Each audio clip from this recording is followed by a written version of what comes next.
You should be grateful I included you. Dominic spat the words at me, his voice sharp enough to make everyone in the room flinch.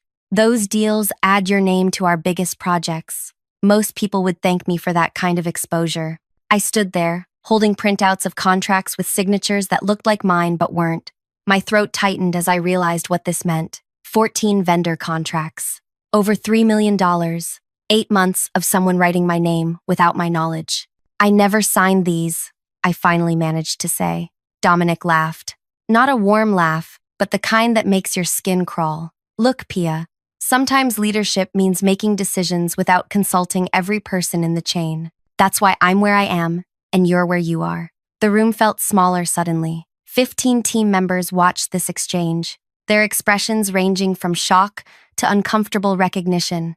They knew, maybe not everything, but enough. These aren't my signatures, I repeated, finding my voice. Someone forged them. Enhanced efficiency, Dominic corrected with a dismissive wave. Now, can we get back to actual work? Or would you like to complain more about being included in our biggest wins?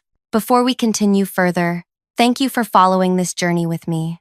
I'm curious, where are you listening from right now? Maybe you're commuting, making dinner, or just trying to unwind. Drop it in the comments below. I'd love to know who's hearing my story. My name is Pia Indira. I'm 32 years old, and until 8 months ago, I believed hard work and integrity always won in the end. I led project development at a growing tech consultancy firm where I'd worked for 4 years. My specialty was creating elegant solutions for complex client problems, something I took immense pride in. I was the person who stayed late without being asked, the one who fixed emergencies on weekends, the teammate who helped others meet their deadlines.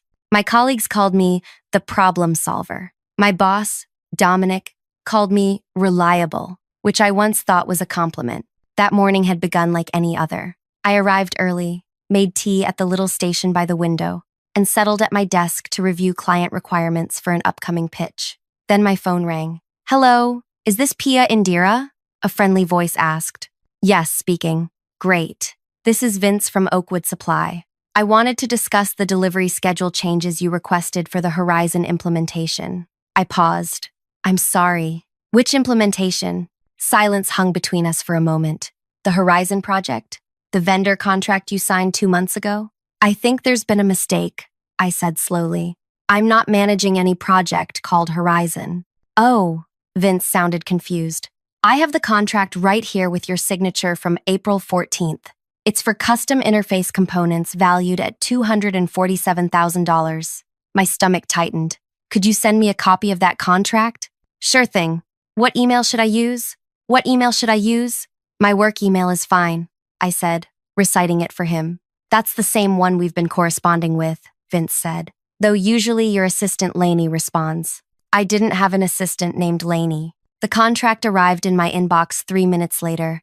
There, at the bottom, was what appeared to be my signature, except I'd never seen this document before in my life. The signature looked like mine, but with subtle differences only I would notice. I immediately searched my email for previous correspondence about this Horizon project. Nothing. I checked our internal project management system. Nothing under my assigned projects.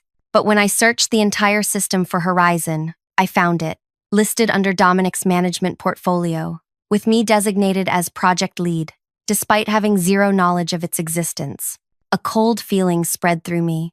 I dug deeper and discovered 3 more projects I supposedly led, but had never heard of. By lunch, I'd uncovered 8 contract signatures that weren't mine. I approached Maya, our senior account manager and someone I trusted. I showed her one of the contracts with my forged signature. Did you know about this Frost project? I asked carefully. Maya glanced at the document, then at me. Yeah, Dominic mentioned you were heading it while juggling your other assignments. I was impressed you were managing so much. I've never seen this contract before today, I said quietly. Maya's expression shifted from confusion to concern. But your name is on all the vendor paperwork. Dominic's been highlighting these projects in leadership meetings for months, talking about your department's expanded capacity. By day's end, I discovered 14 separate vendor contracts, worth over $3 million, all bearing forgeries of my signature, all dated within the past 8 months. That night, I didn't sleep. I sat at my kitchen counter with copies of all 14 contracts spread before me, tracing the subtle differences in my signature across each one. Some nearly perfect, others rushed, all fake. If any project failed, those signatures would point directly to me as the responsible party. Someone else had gambled with my professional reputation without my consent. The next morning, I arrived earlier than usual. Raj, our technical manager, was the only other person there. "You're here early," he commented. "Needed a quiet moment to think," I replied. Then, keeping my voice casual, "Hey, what have you heard about the Horizon implementation? The interface overhaul? It's ambitious, especially considering the client's budget constraints. Between us," he lowered his voice, "the vendor costs seem unusually high for what we're getting." "What do you mean?"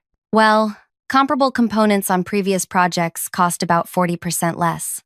But nobody questions success, right? Dominic keeps bringing in these big contracts. The executive team is happy."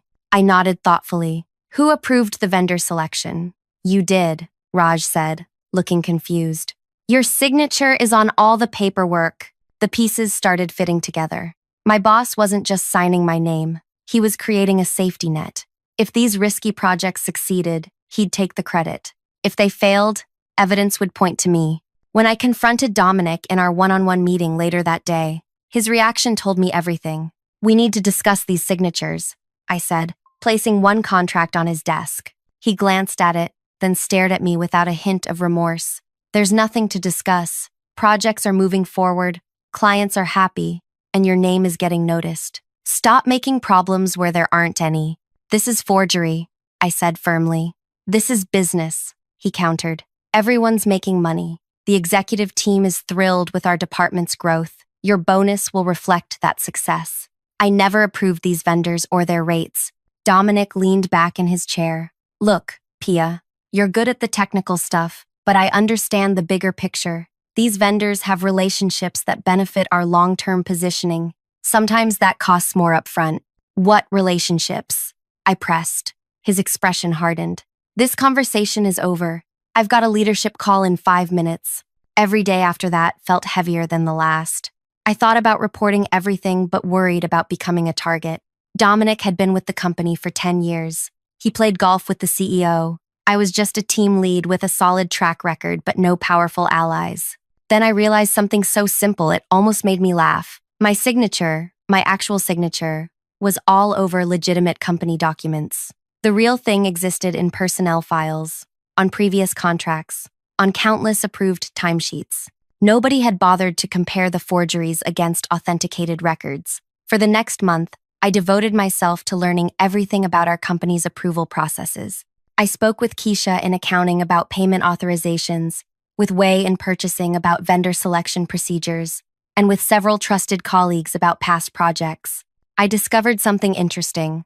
Our company had clear policies requiring multiple validations for vendor contracts, policies that had somehow been circumvented 14 separate times. The quarterly business review approached, with senior leadership and the entire team present. Dominic had prepared extensively, ready to showcase another round of successful projects under his management. I arrived that morning with a single folded paper in my pocket and determination in my heart. When everyone assembled for the quarterly review, the conference room buzzed with conversation. Executives from other departments mingled with our team members. Dominic worked the room, shaking hands and laughing too loudly at jokes. I took a seat near the back, watching. He'd mastered the performance of leadership, confident gestures, strategic name-dropping, perfect timing on when to agree and when to challenge. For years, I'd admired his polish. Now I saw it differently. The CFO called the meeting to order. "Let's begin with department updates. Dominic, I understand your team has some impressive metrics to share." Dominic stepped to the front, beaming. "Thank you, Anita. Indeed, we do." His presentation flowed smoothly through growth charts and client testimonials. He highlighted 5 major implementations from the past quarter, 3 of which bore my forged signature on their vendor contracts. "These strategic vendor partnerships have been central to our achievements," he said, displaying a slide that showed all 14 contracts as a visual backdrop. My name appeared repeatedly in the corner of each document. "We've expanded our capabilities while maintaining our core expertise," Senior Vice President Terrence nodded approvingly. The growth numbers are impressive. How have you managed to scale so quickly? Delegation and trust, Dominic answered without hesitation. I've empowered key team members like Pia to take ownership of vendor relationships. She's been instrumental in these expansions. Several people glanced my way. I kept my expression neutral. Speaking of vendors, Anita said, these new partnerships represent a significant increase in external costs. Can you speak to the return on investment? Absolutely, Dominic replied. While upfront costs are higher than historical averages, these specialized vendors bring unique capabilities that command premium rates. The client satisfaction scores validate our approach. When the question period began, I waited for the right moment. The director of operations asked about implementation timelines for upcoming projects. Before we move to future planning, I said, standing up calmly, I'd like to address these current contracts, since my signature appears on them. The room quieted. Dominic turned toward me, a flash of alarm crossing his face before his professional mask slipped back into place.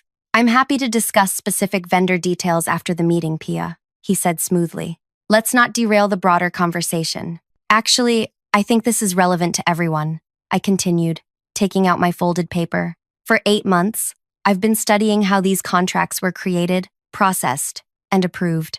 I unfolded the document, a simple printout of our company's purchasing policy. According to company policy, Section 4.3, all vendor contracts require 2 signatures, the department head and the project lead. But what's fascinating is that finance must verify both signatures against personnel records before any payments are processed. I turned to Anita, which means for 8 months, someone in finance has been approving payments despite having my real signature on file, and seeing these obvious forgeries, I've been wondering who authorized bypassing our verification process and why. Anita straightened in her chair, her expression shifting from confusion to sharp interest. I'm not questioning the projects themselves, I added. I'm asking about the breakdown in our financial controls that allowed this to continue unchecked across 14 separate contracts. Dominic's face changed color as the focus shifted from him to larger questions about financial oversight. What exactly are you suggesting, Pia? Terrence asked, his attention fully engaged. I'm stating facts, I replied calmly. These 14 contracts bear signatures that aren't mine. I never reviewed these vendors, never approved their rates, and in several cases, never even knew these projects existed until a vendor called me directly last month. Dominic stepped forward. This is clearly a misunderstanding. Pia and I discussed these projects extensively. Perhaps in the rush of implementation, some communication got lost. That would explain one project, I said, not 14 over 8 months. And it doesn't explain why my signature was used without my knowledge. The room went quiet. I could feel the weight of everyone's attention. Anita turned to Dominic. Is this accurate? Were these signatures added without Pia's direct approval? Dominic adjusted his tie. We have an expedited approval process for time-sensitive opportunities. Pia was always informed of the projects. I wasn't, I interrupted. And the signature process was simply to maintain workflow efficiency, he continued, ignoring me. The executive team approved this streamlined approach last year. Anita frowned. I don't recall any policy changes to our signature verification requirements. It was discussed during the strategic planning retreat, Dominic insisted. Ask Terrence. All eyes turned to the senior VP, who looked perplexed. We discussed accelerated approval workflows, but not bypassing signature verification. That would create significant compliance issues. I spoke again, keeping my voice even. 3 weeks ago, I pulled the activity logs from our project management system. For 8 of these 14 projects, my user account was never granted access until after the contracts were signed. I literally couldn't have known about them. Murmurs spread through the room. I continued. Furthermore, I've compared the market rates for similar vendor services. These contracts average 42% above standard pricing for comparable deliverables. Different vendors have different quality standards, Dominic said dismissively. We chose premium partners for premium clients. Then why keep the project lead in the dark? I asked. Why forge signatures instead of getting proper approvals? Terrence raised his hand to pause the back and forth. This is serious. Anita, I think we need to pause this meeting and convene the compliance team immediately. Agreed, the CFO said, starting to gather her materials. Dominic, Pia, please stay. Everyone else will reschedule the remainder of today's agenda. As people filed out, the tension in the room thickened. Dominic stared at me with barely concealed fury. I met his gaze without flinching. When only the three of us and Terrence remained, Anita spoke first. Dominic, I need you to explain exactly what happened with these signatures. This is a witch hunt, he replied. Pia is ambitious. She's seen how successful these projects have been and now wants to distance herself from the decisions while claiming I acted inappropriately. That doesn't address the signatures, Terrence noted. In fast-moving business environments, sometimes paperwork follows after decisions are made, Dominic argued. Pia and I had verbal agreements. The signatures were administrative formalities. Formalities that carry legal weight, Anita pointed out, and potentially expose our company to serious liability. I stayed quiet, letting them talk. I'd said what I needed to say. Now the focus was exactly where it belonged, on the breakdown of financial controls. What do these vendors actually provide? Terrence asked suddenly. Specialized technical components, Dominic answered quickly. Advanced interface modules, proprietary algorithms, custom analytics frameworks. And how were these vendors selected? Anita pressed. Dominic hesitated. Standard evaluation process. They offer unique capabilities. Who ran the evaluation? I asked. His eyes flashed with irritation. My team evaluated several options. Which team members specifically? Anita asked. Look, this is getting ridiculous, Dominic snapped. I've brought in millions in new business. Our department's growth outpaces every other division. Instead of interrogating me, you should be asking how we can replicate this success. By forging signatures? I asked quietly. Terrence held up his hand again. We need to take this methodically. Anita, please engage internal audit to review all 14 contracts, their approval processes, and payment histories. She nodded. We'll need to notify legal as well. This is unnecessary, Dominic protested. It's standard procedure for any financial control question, Terrence replied firmly. Nothing personal, just governance. As they discussed next steps, I watched Dominic's confident facade begin to crack. His leg bounced nervously under the table. He checked his phone repeatedly. Tiny beads of sweat formed at his hairline. I thought about the 4 years I'd spent working for him, the weekends I'd sacrificed, the ideas he'd presented as his own, the promotions that went to others while I remained too valuable in my current role. After the meeting, Dominic cornered me in the hallway. You've made a serious mistake, he hissed. I was helping your career. Now you've torpedoed both our futures. I didn't forge anyone's signature, I replied simply. You think the executive team cares about technicalities?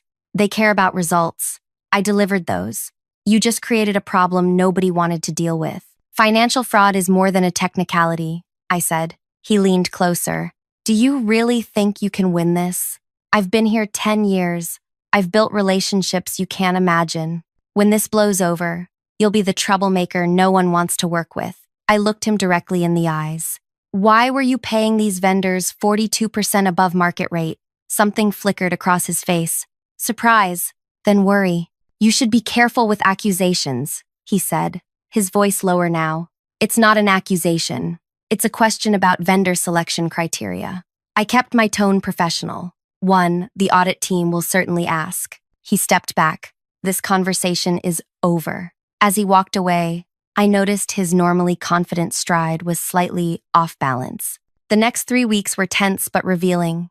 Internal audit requested interviews with everyone involved in the 14 projects. They collected documentation, email histories, and meeting notes. The investigation expanded beyond just the signatures to examine the entire vendor selection and management process. I cooperated fully, providing everything they asked for, including copies of the system access logs and my detailed analysis of vendor pricing discrepancies. I also shared something else I'd discovered. 6 of the 14 vendors were less than a year old, with minimal online presence and no verifiable client references beyond our company. Meanwhile, Dominic worked frantically to maintain control. He sent frequent team emails highlighting department successes. He organized unnecessary status meetings where he emphasized everyone's interdependence. But most revealing was how he began constructing a narrative about misunderstandings and delegation gone wrong. In our growth phase, some processes became informal. He explained during one team meeting, "I take responsibility for not maintaining stricter documentation. Moving forward, we'll implement additional oversight." People weren't buying it. The atmosphere changed as more details emerged. Team members who had once competed for Dominic's approval now avoided being associated with him. When he entered rooms, conversations paused. 4 weeks into the investigation, I received an email from Terrence requesting a private meeting the following morning. I arrived at his office, unsure what to expect. "Pia," he greeted me. "Thank you for coming. Please, have a seat." His expression gave nothing away. My heart pounded as I sat down, wondering if Dominic had somehow turned the situation around. "The audit team has completed their preliminary findings," Terrence began. "I wanted to speak with you before the official report is circulated." I nodded, trying to appear calmer than I felt. "They've confirmed that all 14 signatures were indeed forgeries," he continued, "but that's just the beginning. They've uncovered a pattern that raises significant concerns about these vendor relationships." He slid a folder across his desk. "These 6 vendors, they all trace back to the same registered agent. And when we examined the banking information," Terrence paused, studying my reaction. "The payment approvals were manipulated to bypass standard verification. Someone with administrative access altered the workflow to skip secondary review." I let this sink in. "What happens next?" "The board meets tomorrow to review the complete findings. They'll determine appropriate actions." He leaned forward. "What I need to know from you is this. How long have you suspected there was more to this than just your forged signature?" I considered my answer carefully. I've had questions for years about how certain decisions were made, but nothing concrete. When I discovered the forged signatures last month, I initially thought it was just Dominic taking shortcuts to get things done. I opened the folder Terrence had given me, but when I looked into the vendor pricing, the disparities were too significant to ignore. Something felt deliberately wrong, not just administratively sloppy. "Why didn't you come directly to leadership with your concerns?" I met his eyes, because I needed evidence, not just suspicions. In previous situations, when I raised concerns about Dominic's management, I was told I was being too rigid or not seeing the bigger picture. Terrence nodded slowly. "That's fair, and consistent with what we've heard from others." "What others?" I asked, surprised. Once the investigation started, several team members came forward with similar experiences. Decisions made in their name, credit redirected, warnings dismissed. He sighed. "We're seeing a pattern that goes well beyond these 14 contracts." I hadn't expected that. I'd been so focused on my own situation that I hadn't considered others might have similar stories. "There's something else you should know," Terrence continued. "The audit team traced where the payments to those 6 suspicious vendors ultimately went."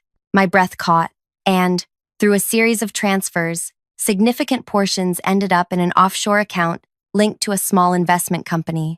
The beneficial owner of that company appears to be Dominic's brother-in-law. The realization hit me like a physical force. This wasn't just about taking shortcuts or claiming credit. It was actual fraud. "We don't have complete confirmation yet," Terrence cautioned, "but the evidence is compelling. Criminal charges are possible." "I never imagined it would go this far," I admitted. "I just wanted the signature forgery to stop." "You did exactly what you should have," Terrence assured me. "You identified a serious control failure and brought it to appropriate attention. The rest," he gestured to the folder, "the rest is on those who made these choices." As I left his office, my mind raced. This had started with my signature being used without permission. Now it had uncovered what appeared to be a sophisticated fraud scheme. The following day passed in a blur of interviews and documentation requests. The next morning, an all-staff email announced a mandatory department meeting at 2 p.m. When I arrived, the atmosphere was thick with tension. Dominic was nowhere to be seen. Anita and Terrence sat at the front of the room alongside Elena from legal and a woman I recognized from human resources. Terrence began once everyone was seated. "Thank you for coming on short notice. We have some significant departmental changes to announce." Anita took over. Effective immediately, Dominic Carter is no longer with the company. A ripple of whispers spread through the room.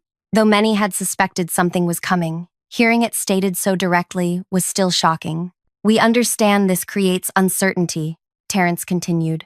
Leadership changes are challenging under any circumstances, and the nature of this particular transition makes it especially difficult.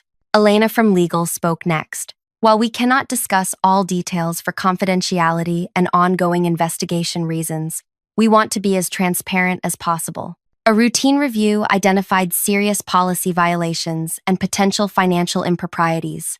We're working with appropriate authorities to address these issues. What happens to current projects? Someone asked.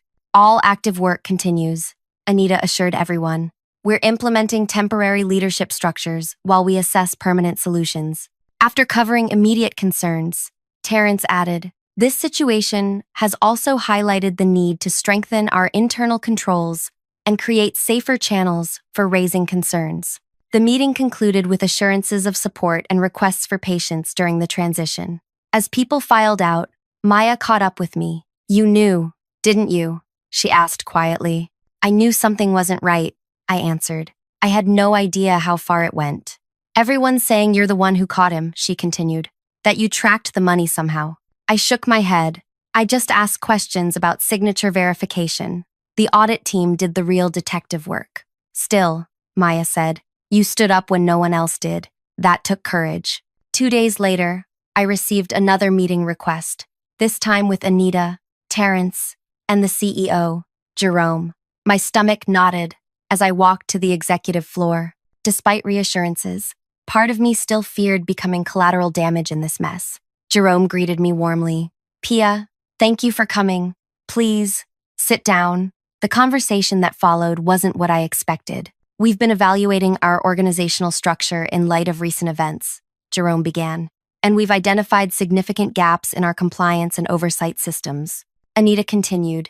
The board has approved creation of a new contract compliance division to address these vulnerabilities. It will have direct reporting lines to the audit committee to ensure independence. We'd like you to head this division, Terrence said. I blinked, certain I'd misheard. You want me to lead a new division? Jerome nodded. Your background in project management gives you valuable operational knowledge. When combined with your evident commitment to proper controls, you're uniquely qualified for this role. This would be a director-level position, Anita added. With appropriate compensation adjustments and a team of 3 to start, I struggled to process what they were offering. What exactly would this division do? Develop and implement stronger verification processes for all vendor relationships, Jerome explained.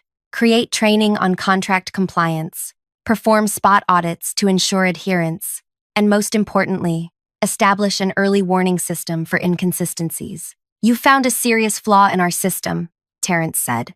We want you to help make sure it never happens again. 6 weeks after discovering my forged signature on million-dollar contracts, I sat in my new office reviewing staffing plans for the contract compliance division. The frosted glass door still had that new sticker smell, and I was still adjusting to being addressed as Director Indira. My team, 2 analysts and a compliance specialist, were scheduled to start the following Monday. Our first project, implementing an enhanced signature verification system with biometric authentication. A knock at my door interrupted my planning. I looked up to see Wei from purchasing. Got a minute? He asked. Of course, I replied, gesturing to the chair across from my desk. Wei sat down, looking slightly uncomfortable. I wanted to talk to you about something strange with a new vendor application that came across my desk yesterday. What about it? The pricing seemed excessive for standard components. When I questioned it, the department head got defensive, said I was slowing down an urgent client need. Wei hesitated. It reminded me of how Dominic used to respond. I felt a chill. Which department? Client services. The paperwork was pushed by their new senior director, the one who just transferred from the East Coast office. Wei nodded. And here's where it gets interesting. I did some checking on the vendor. They were established 3 months ago. Minimal history. But their bank routing information matched another vendor in our system, one of the 6 connected to Dominic's scheme. I straightened in my chair. Send me everything you have. I'll take it from here. There's something else, Wei added. I heard from a friend in the East Coast office. Apparently, their previous senior director left under mysterious circumstances, financial irregularities that were quietly handled. And they sent us that director's replacement without disclosure. I finished.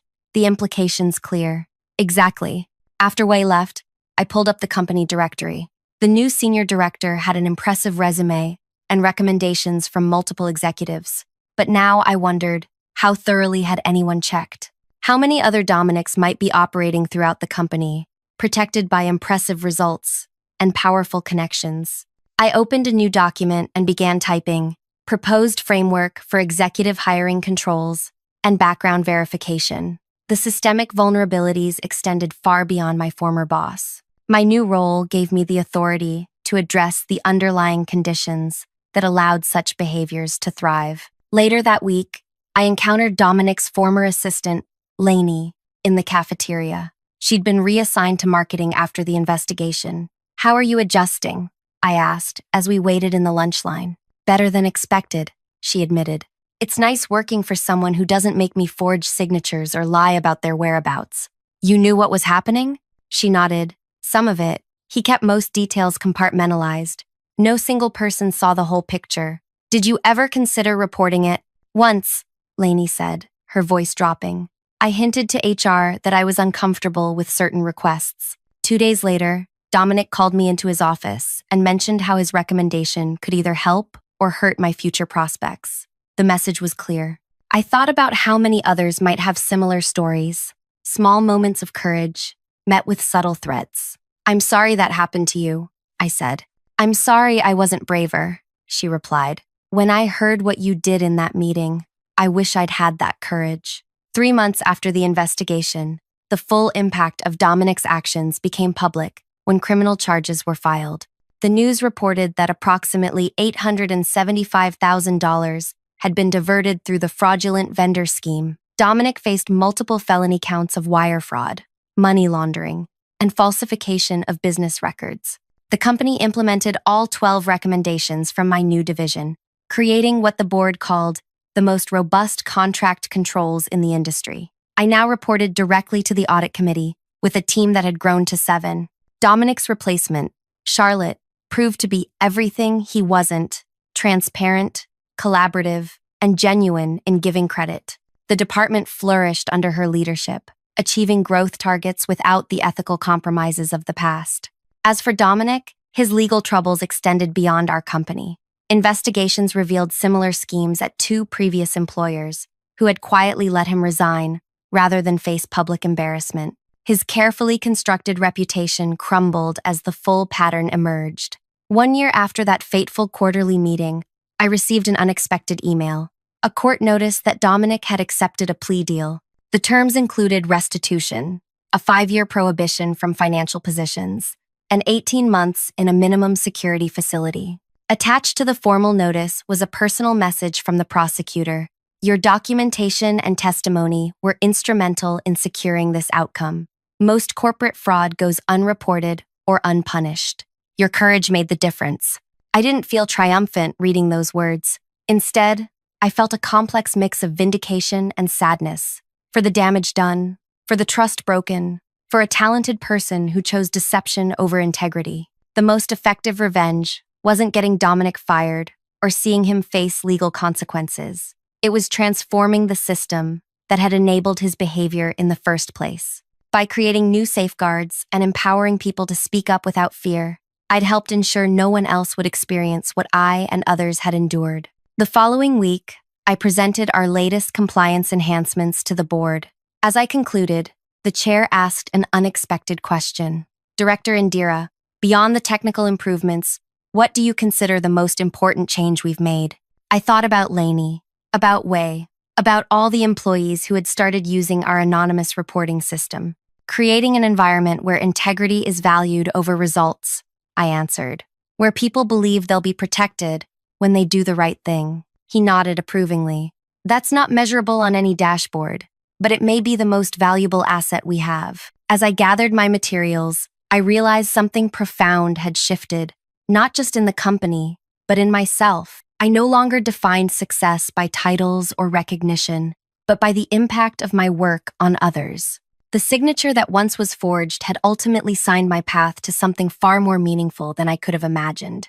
Thank you for staying with me through this entire journey. If my story resonated with you in any way, please take a moment to like this video and subscribe to the channel for more real experiences like mine. I'd love to hear your thoughts or similar experiences in the comments below. Remember, sometimes the most powerful act isn't getting even, it's changing the system that allowed the wrong to happen in the first place.